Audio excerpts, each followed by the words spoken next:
하시는데 얼마 정도 들었나요? 여기가 이제 3호점인데 저희 1호점을 기준으로 해서 말씀드리면 창업 비용이 1,700만 원 들었어요. 여기가 가정해야 되는 거는 실제로 서울이고 광진구고 1,700만 원이 들었다라는 것 자체가 다 직접 했다라는 거죠. 카페가 워낙 또 많이 망한다고 하니까 안정성을 확보하는 게 제 입장에서는 좀 중요했어요. 그 당시에 매출액이 어느 정도 됐어요? 저희가 그때 매출이 3천까지 나왔어요. 한 달에요? 네, 한 달에 3천까지 매출을 찍었고 거기에서 제가 하나 실수했던 거는 입지가 월세가 48만 원이어서 앞에 유동인구가 한 보통 가게 운영하려면 1,000명 정도가 앞에 유동인구가 있어야 된다 하는데 지금 제가 계산을 해보니까 200명 채 안 되는 거예요. 200명도 안 되는 곳에서 그렇게 이제 저희 컨셉을 소비자들한테 전달하고 그런 식으로 단골을 꾸준히 만들어서 3천만 원까지 만들었습니다. 그리고 확장을 했습니다. 그런 식으로. 처음에 정말 중요하다고 보는 부분이 뭐냐면 내가 이 자영업을 하는 데 있어서 자영업의 성향이 맞는지를 먼저 파악을 해봐야 된다라고 말하는 게 뭐냐면 자영업으로서 그냥 잔잔바리로 이렇게 평탄하게 가는 것도 사실 방법일 수도 있지만 그 정도로 매출 규모를 만들 거면 사실 그럴 거면 직장 생활 편하게 하는 게 낫지.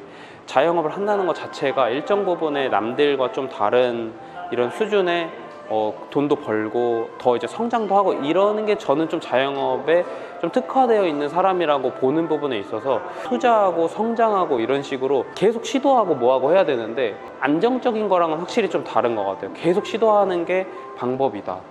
성장하는 방법이다. 커피숍 하면 90% 정도 폐업하나요?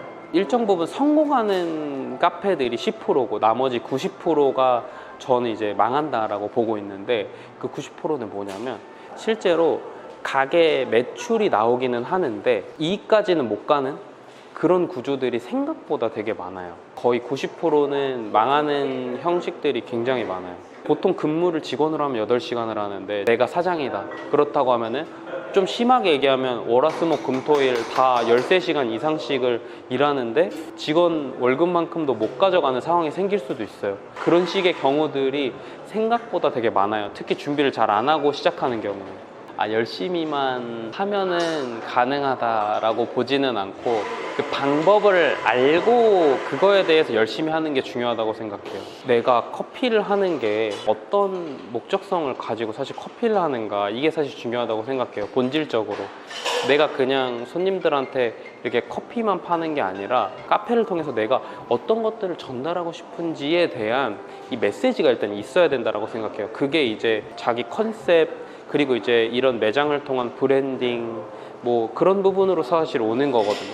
근데 이런 부분들이 준비되어 있지 않은 상태에서 그냥 카페에만 접근을 하다 보니까 사실 쉽지 않은 거라고 생각해요. 이런 과포화된 상태에서도 사실 내가 소비자들한테 좀 전달할 메시지들이 있고 그리고 이제 그걸 통해서 소비자들의 그 어떻게 보면 마음을 얻는다면 그 가능성 있다라고 생각하거든요. 근데 막 내가 진짜 좋아하고 잘하는 거 가지고만 컨셉을 짜는 게 아니라 소비자가 원해하는 소비자의 그 소비 니즈랑 시장성을 먼저 이렇게 파악을 해서 그거에 대한 접점을 찾아야 되는데 그런 부분을 좀 준비가 되어 있다라고 하면 이 과포화된 시장에서도 가능성이 있다고는 생각을 합니다. 제가 리스크를 다 줄여서 시작하려고 하다 보니까 총 비용도 1,700밖에 안 들었지. 그러니까 월세도 저렴하게 하는 게 저는 답이라고 생각을 했어요. 그래서 입지를 200개 정도 봐서 골랐던 게 저 자리였는데 하나 실수했던 게 월세가 낮은 건 유동인구가 없는 거였구나.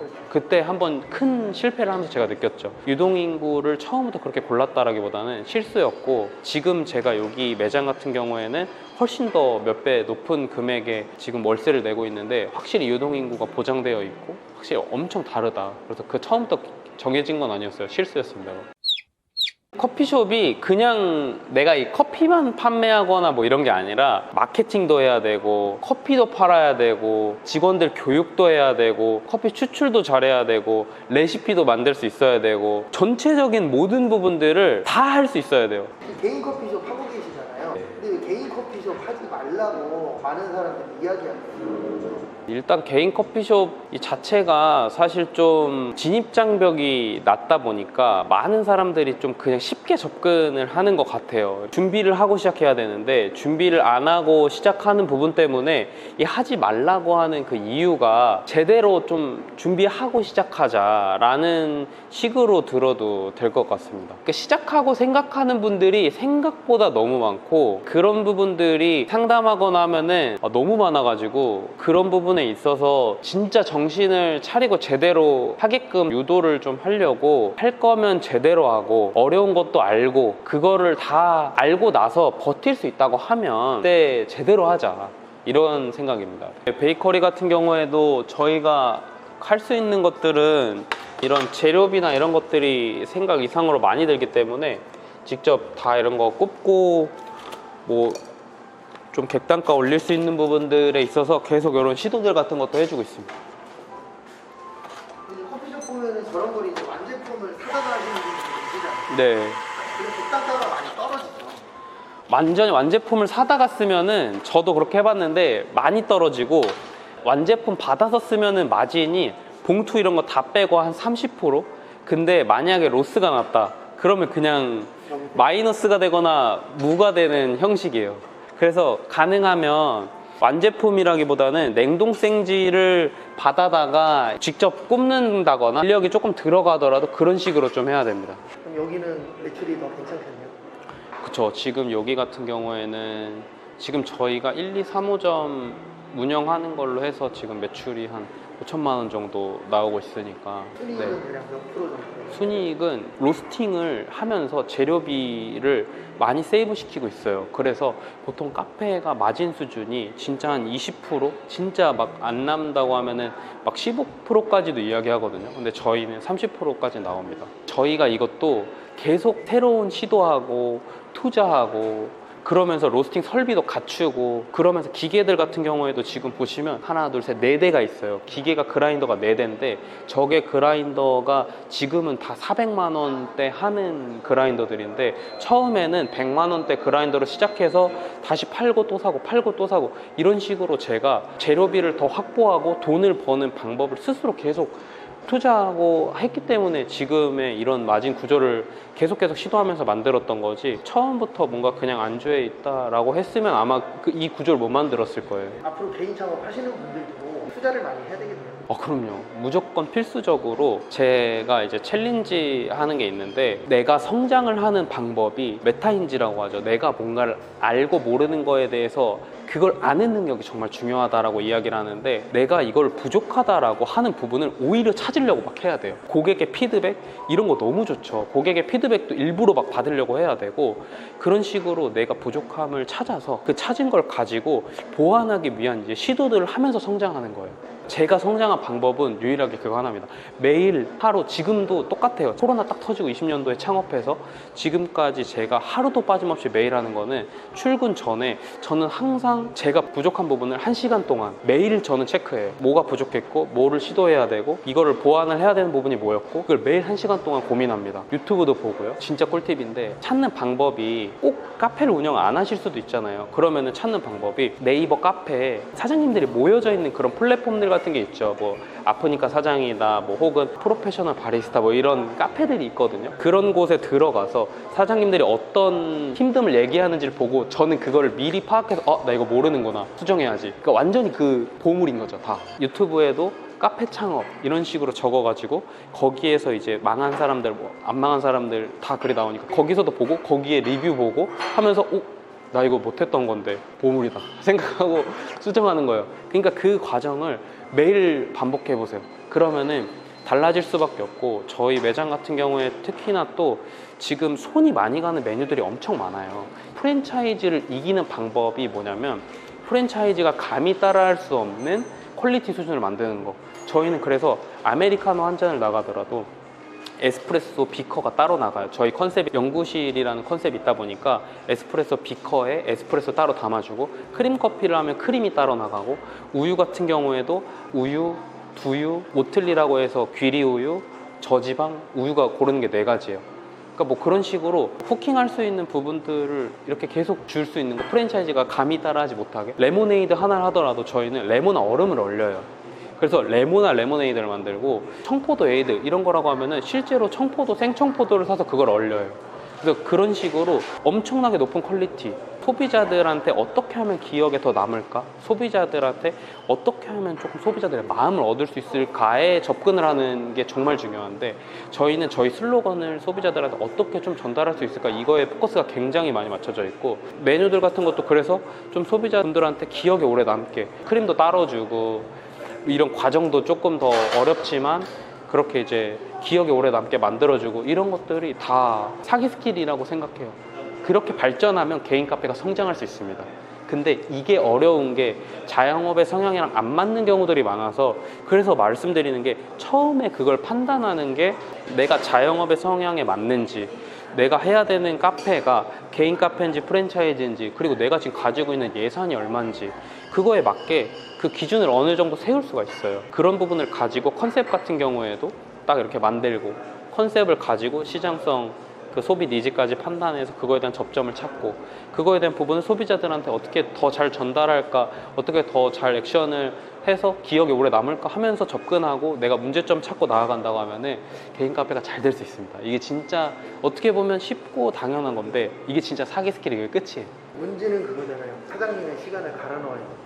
아, 그렇죠. 근데 자영업 하시는 분들 성장하기 위해선 당연히 소비자분들한테 더한 거를 주기 위해서 자기 시간을 갈아 넣어야 된다고 생각하고, 시간 갈아 넣는 것 추가로 내가 지금 완벽하게 특히 시작을 못했다고 하면은 더더욱이나 그 재투자를 해야 돼요. 그렇게 해야지만 소자본으로 할 수 있는데, 소자본으로 성장하는 방법은 그런 식으로 재투자를 해야 되는 거고, 여유가 있으신 분들은 그런 재투자를 처음에 많이 다 준비해서 투자한다고 하면은 안정성도 훨씬 있고 재투자도 좀 덜 해도 되긴 하겠죠. 근데 이제 저처럼 좀 안정성을 가지고 천천히 성장하려고 하는 사람들은 이런 방식을 가지고 가야 됩니다. 저희가 새로운 경험이라는 슬로건에 있어서 어떤 식으로 소비자들한테 이 마음을 얻을까에 대한 부분을 좀 설명을 드리자면, 이제 웰컴 드링크입니다. 이게 뭐냐면, 오늘은 케냐 커피인데 매일매일 커피가 달라져요. 요거는 무료고, 사람들이 이런 이제 산미 있는 커피, 고소한 거 좋아하시지 사실 새로운 경험하시기 조금 부담스러워 하시거든요. 그래서 무료로 이 커피 맛을 한번 보실 수 있게 친절하게 맛과 더불어서 이렇게 웰컴 드링크 커피를 제공을 해드리는데, 이런 식으로 커피 제공해드리고 다 이렇게 드셔보실 수 있게끔 하고 있고, 피드백을 일부러 받아야 된다고 하는데 어떻게 보면 일부러 받기 위한 장치입니다. 저희가 준비한 경험을 어떠셨는지 여기 이제 체크해 보시고, 뭐 이런 거 맛뿐만 아니라 피드백 같은 것도 한번 이제 이렇게 적어 주셔라, 그러면 이제 우리가 선물 주겠다, 이런 식으로 좀 이렇게 하기도 하고요. 소비자분들한테 새로운 경험 주려고 하는 게 다 기준으로 되어 있고, 이런 식으로 소비자들이 어떤 거를 원해 하는지를 파악해서 그 부분 가지고 이제 더 좀 보완하고 발전하려고 하는 시도들 같은 거라고 보실 수 있죠.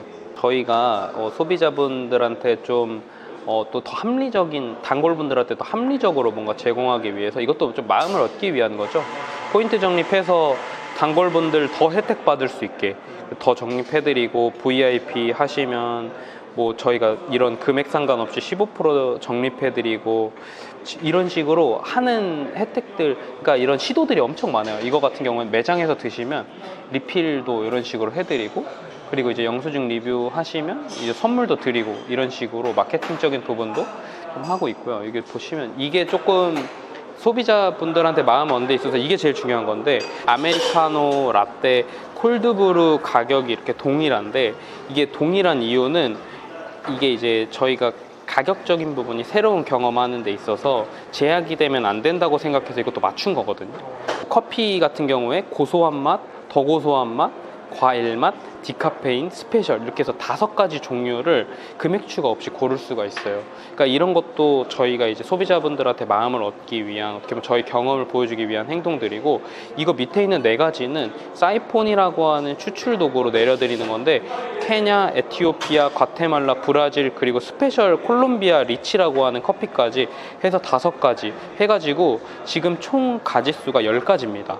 이거를 골라서 드실 수 있는 형태로 저희가 이제 이런 경험적인 부분 보여주려고 막 시도하는 부분도 있고, 디테일하게 저희 매장의 차별화 점들이 지금 설명드리기 너무 많아서 그런 식으로 한 20가지 이상이 준비가 되어 있는데 우리 매장의 차별점을 준비를 잘 해야 돼요. 한 20가지 이상 이런 차별점 잘 만들어서 시작을 해야 된다라는 게 또 중요한 부분이고, 소비자들의 마음을 얻기 위한 이런 이제 컨셉을 잘 보여주기 위한 이런 것들이 좀 살아 숨쉬는 것처럼 보여지는 브랜딩적인 부분까지 잘 준비를 해야 된다, 처음에. 그렇게 해서 시작해야지, 시작하고 나서 준비하고 이러면 절대 안 된다.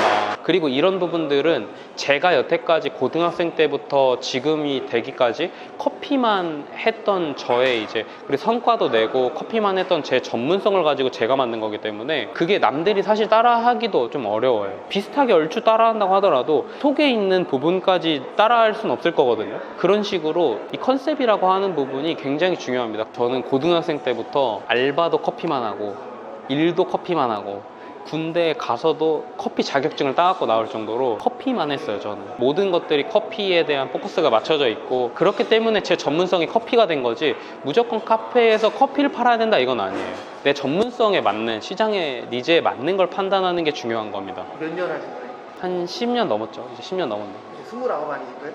지금 이제 제가 30이 됐다가 만으로 28로 바뀌었습니다. 근데 저는 지금도 좀 느리다고 생각하는 게, 너무 경험적인 부분으로 없이 시작했다 보니까 제 스스로 배우고 뭔가를 느끼기까지가 너무 오래 걸렸어요. 그러니까 제 또래에는 저보다 나이 어린데 진짜 한 달에 몇십억씩 매출을 내고 이런 대표님들도 되게 많아서, 사실 저는 그런 상황에 비춰봤을 때는 아, 지금도 너무 느리다 이런 생각이 좀 저는 듭니다.